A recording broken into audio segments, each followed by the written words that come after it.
Welcome to the Q. My name is Nurse Bug. I'm your friendly neighborhood nurse surveyor. And hi, I'm Tina Webster. I'm so glad you joined us. Hey y'all, it's Amanda. Thanks for listening. Hey, I'm John Pouliot, and I'm your friendly neighborhood consultant pharmacist. So today, we're going to be talking about narcotic diversion in nursing homes. And I didn't realize how big a problem this was until I started researching the topic.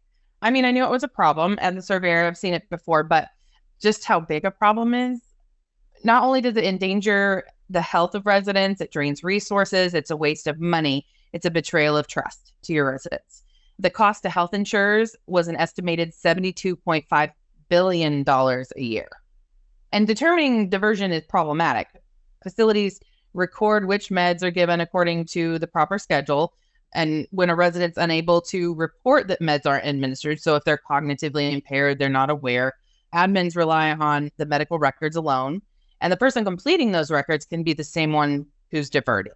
So that can be an easy way for them to manipulate the system. They can sub other types of meds to attempt to make the residents think they were given the dosage that they were needing or were supposed to get. And the most common opioids that are diverted are codeine, Demerol, fentanyl, oxycodone, Dilaudid, morphine, and Vicodin. It said that admins and families should be alert for signs and symptoms of drug diversion, which could be complaints by residents of meds not being administered for those that are cognitive, increased pain after a med has supposedly been given, erratic or irrational behavior by the caregiver responsible for the administering the med, or behavior inconsistent with the norm for the resident or the caregiver, really. Denying medications to vulnerable residents needing them is abuse. And it talked about how if you suspected that, you should call the Medicaid Fraud Control Unit, once it's been addressed with the facility, if it's still a problem.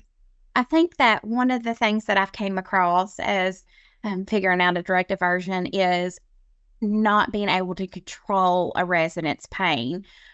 Sometimes it's very hard to control pain, especially in end of life, but when you have that consistency and the pain just keeps on getting higher and higher and you're utilizing a drug and you keep on increasing it, it's still not touching it, that has been an indication for me as far as drug diversion. I read that was a huge signal. That should be your first indication that something's wrong.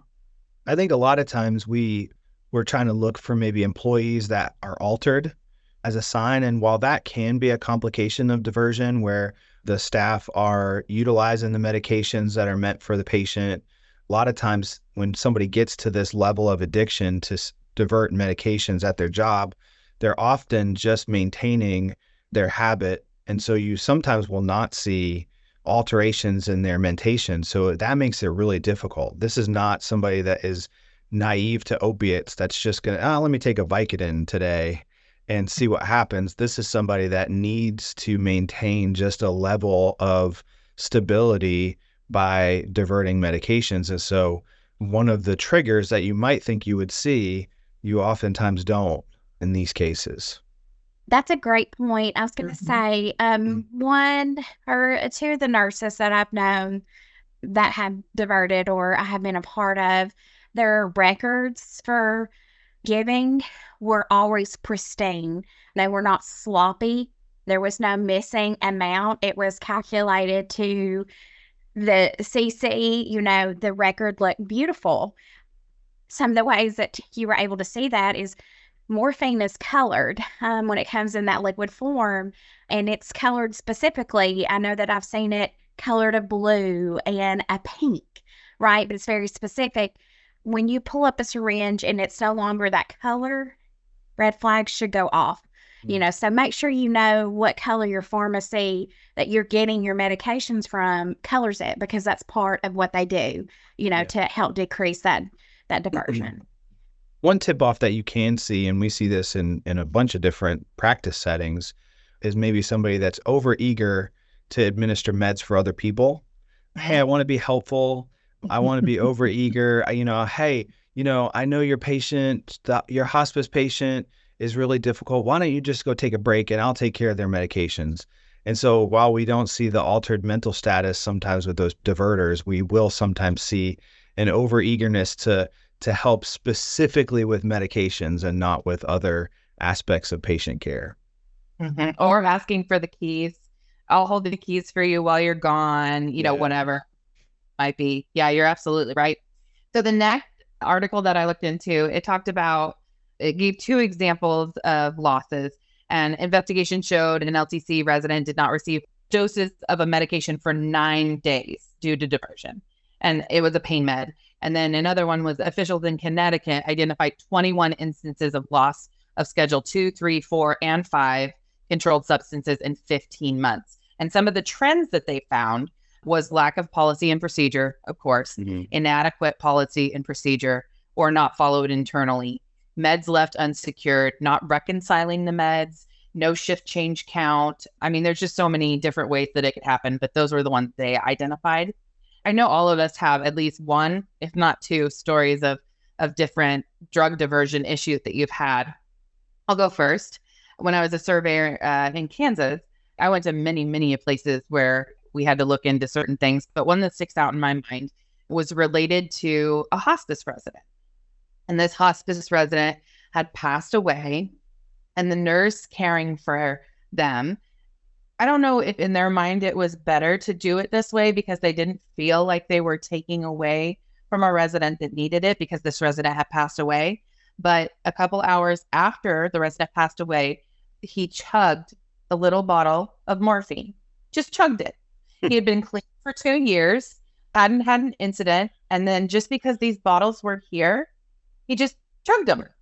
And he fell asleep on the empty bed next to the resident. And that's when they caught him the next morning because he was asleep. So that, of course, was a situation. Couldn't wait to get high, I guess. Yes. I mean, I'm not trying to bring light to it. It's just like, wow. I don't know what else to say. Like, wow. Like, I guess in one sense, thanks for not taking drugs away from the resident that was dying and that needed them. We hope. But then again, still the same.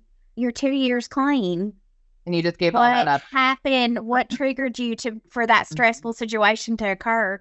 Was it the death of this resident? If so, why did you speak out? Call the nurse that's over on the other side of the building and say, hey, you know what? Right now I need you to come take the keys and I got to take a break or something. I don't pretend to know or understand the addict because it's a complicated thing. So yeah, we're not debating that part. I was going to say too, talking about not reconciling meds or no count during shift change. As a DON, I had no idea that this was even fathomable to even do this. But when I went to my building that I was trying to keep out of special focus survey, this was a very great people working there that just didn't have any guidance as far as clinical wise. And this was a common practice for them to not count narcotics.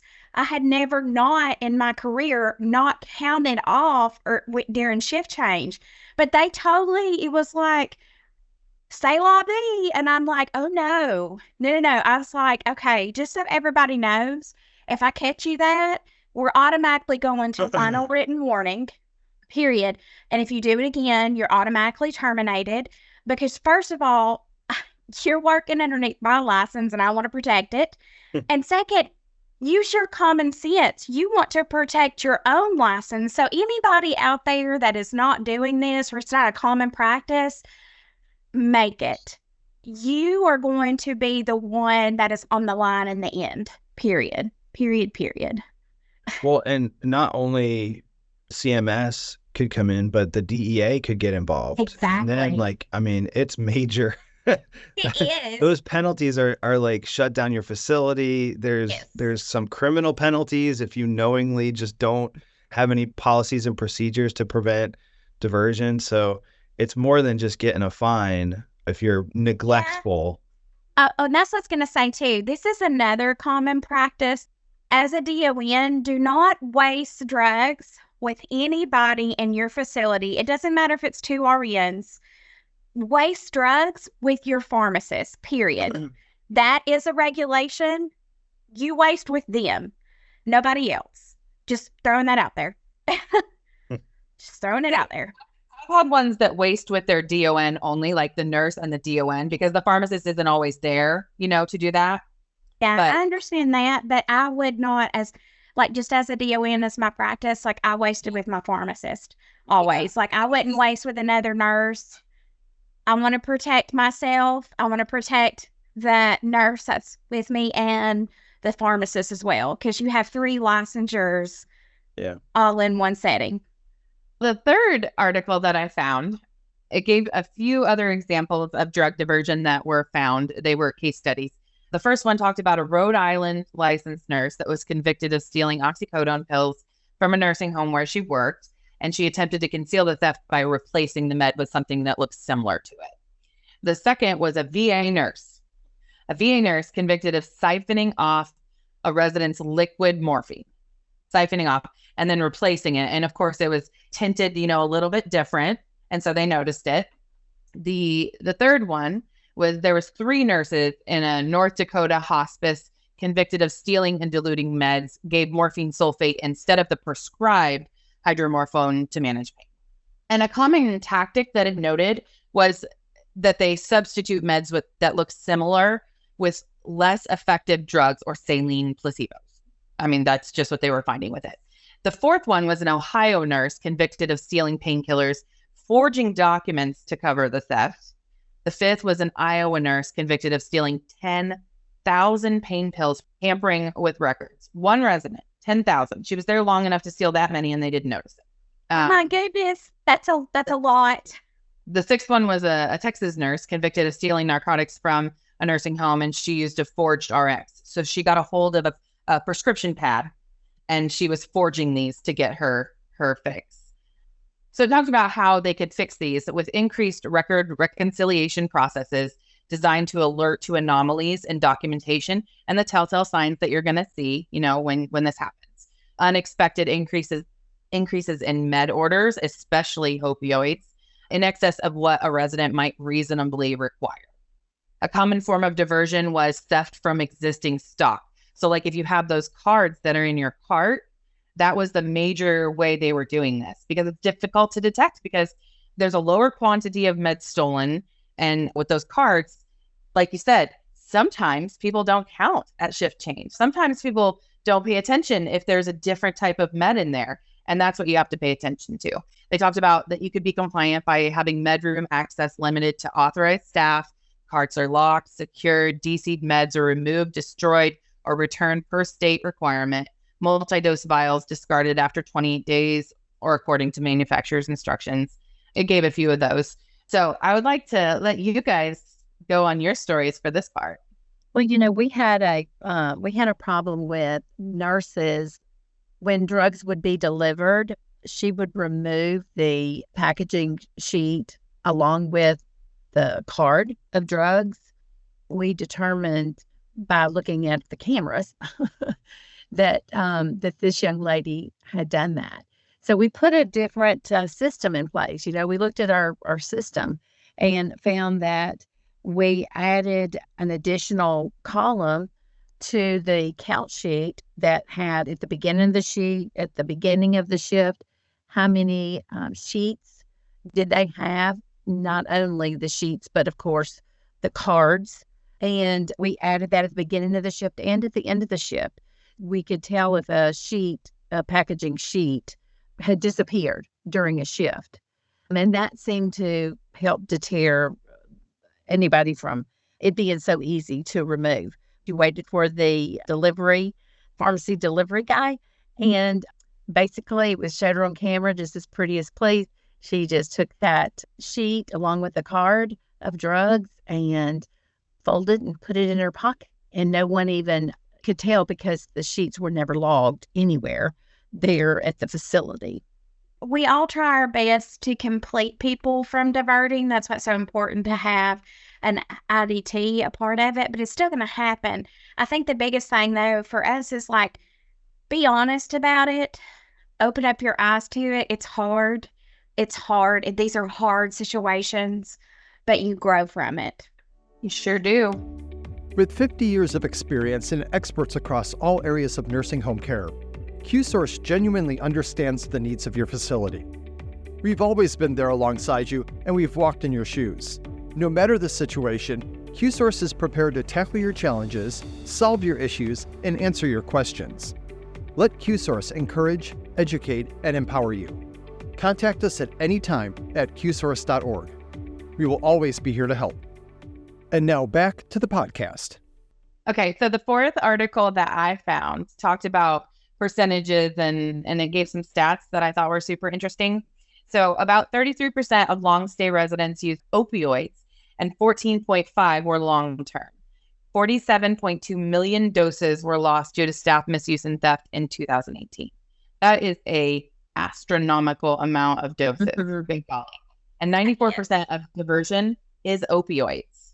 I mean, that's most of it. The temptation to steal excess doses of opioids to sell on the black market are great for staff that are only making, that minimum wage, that are struggling to make ends meet. They may be dealing with addiction and steal for their own use. 11% of seniors that were surveyed for this expressed that drug diversion issues happened while they were in LTC facilities receiving care. The most important part of it is to understand the issue, educate staff about it, rely on your consulting pharmacists to help develop programs to keep better tabs on meds and help tighten up the ship. You're going to limit over prescribing because you need frequent reassessment of the resident by the IDT to determine whether to continue those meds or decrease or titrate or whatever you're going to do. That's a big part, Lindsay. John just also assisted Qsource in completing one of our CMP projects for opioid reduction. We are in an opioid pandemic. Y'all had some really big statistics on misuse of opioids for chronic management, correct? Yeah, we saw a ton of it. And it was just complacency. It wasn't that there was anything wrong or that the facility was trying to give too many opiates. A lot of it was just, well, Granny's been on this Vicodin or Norco for years and years, so we're just going to continue it. And what we ended up doing is we kind of went to these facilities and we didn't say, all right, cold turkey, everybody off opiates. We said, all right, let's set aside people that need it. Let's set aside our hospice patients that actually have some acute pain, maybe they had a fall and they're, short-term getting pain. And let's focus on these people that are getting long-term high-intensity opiates. And what we did and how this relates back to diversion is we started with the highest intensity opiates first. And we kind of tried to back them down from scheduled to PRN to lower dosing and get them off of that and add non-opiates. And what that did was that even though there was a percentage of patients in the facilities that were still on opiates, they weren't as attractive. Like these opiates are not all equally attractive to diverters. And so some opiates are a lot less attractive. It's easier to swap out injectables and oral liquids than it is tablets. It wasn't the focus for us to try to help with diversion, but one of the hopefully the consequences of some of our work with our facilities was that we got rid of highly divertible or highly attractive medications in favor of medications that were better for the patient anyway, but also were less likely to be a subject of diversion. But you mitigated that risk, right? Yeah. So you took that reduction and you mitigated the risk for diversion by helping to reduce some of those opioids. So I'd say, I think that was a positive outturn related to it. So, Qsource is here to help you with management of pain. Everybody's in pain. If you hit a certain age, just day-to-day arthritis, osteoporosis, etc., just movement or decreased movement, it hurts. Take consideration if you're sitting for long periods of time. I'm just 38 years old. And if I sit for a long period of time, my back hurts, right? I have to get up and move. My legs fell asleep. So I could only imagine. Qsource is here to help you with individualization of your residents with pain management, or if you have a high increase of opioid usage in your facility. We have subject matter experts like John that can help you manage this. We can also teach you about doing that documenting of the chain of possession and getting that in order, because sometimes it can be a little messy because you want to be able to prove the chain in the event of an issue. You want to get buy-in and launch the process to better manage drugs, involve your key staff and all staff for that matter You want to deploy tech. Authorized staff should dispense limited amounts of meds immediately before administration to residents, eliminating those multi-dose punch cards that easily disappear, as you said, Tina. It's a reporting system that tracks who used it, when, and it provides accountability for nurses, eliminating that temptation to divert because you're going to get caught. There's no way around it. That's what you're going to do. And that kind of leads me into the 5th article that I looked at. It talked about how facilities are going to be held accountable for this. Legal action, loss of staff, poor industry reputation. They really need to have attention focused on drug diversion programs to protect their residents and their staff and promote safe healthcare practices. And one reason that they found that drug diversion happens so easily is that there's extremely high rates of staff turnover. And that leads to staff that are unfamiliar with policies and procedures. And unfamiliarity equals exploitation by diverters as an excuse for poor med practices. They may move on to the next target facility before they're caught by you, before they're reprimanded, before they're reported. And then the cycle just keeps going. And facilities using paper charting, that's really easy to manipulate and really hard to detect. So tech really kind of changes the whole game when it comes to that.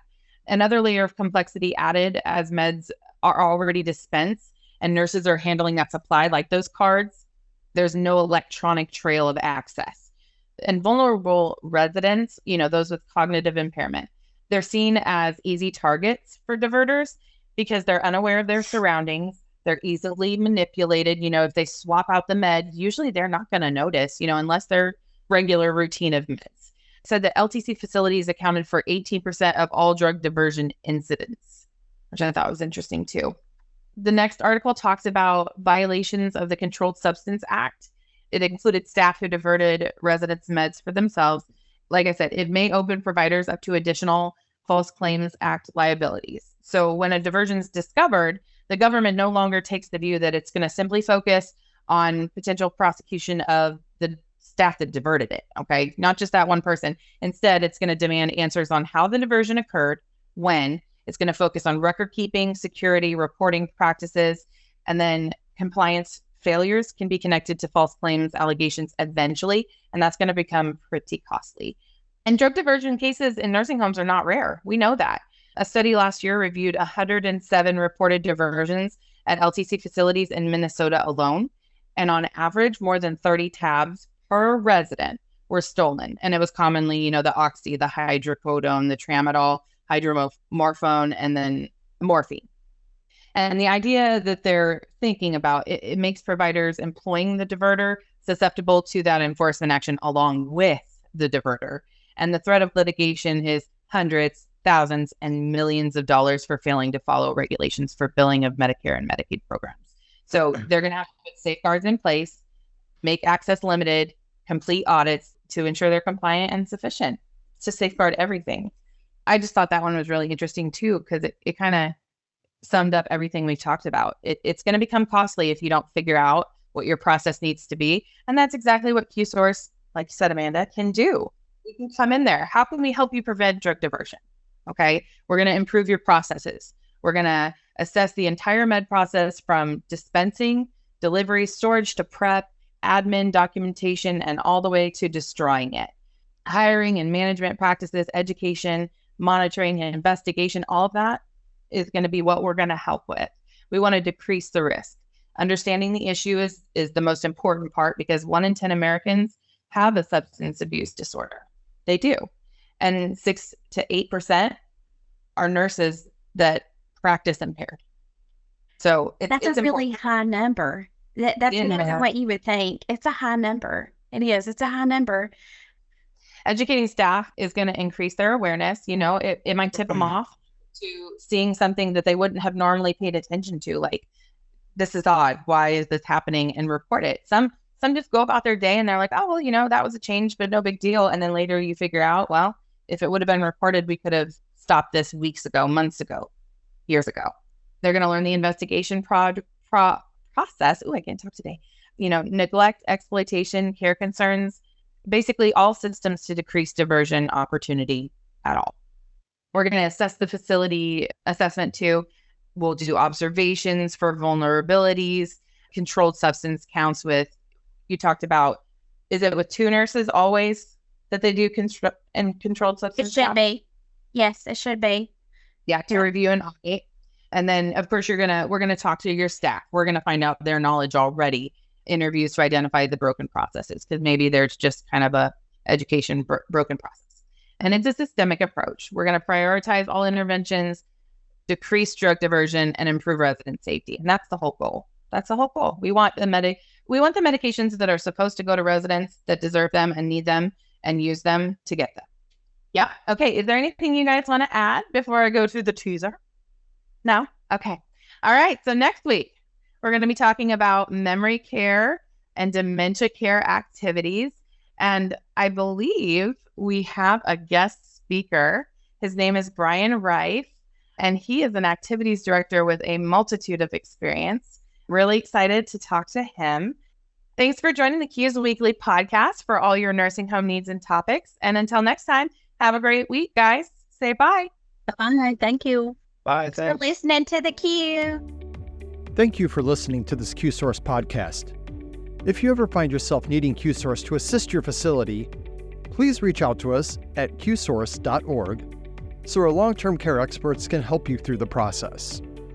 If you want to hear more podcasts like this, you can find us on Apple Podcasts, Google Podcasts, Spotify, and wherever you listen to your favorite audio. Just search for Qsource and you will find us. Thank you and have an amazing day.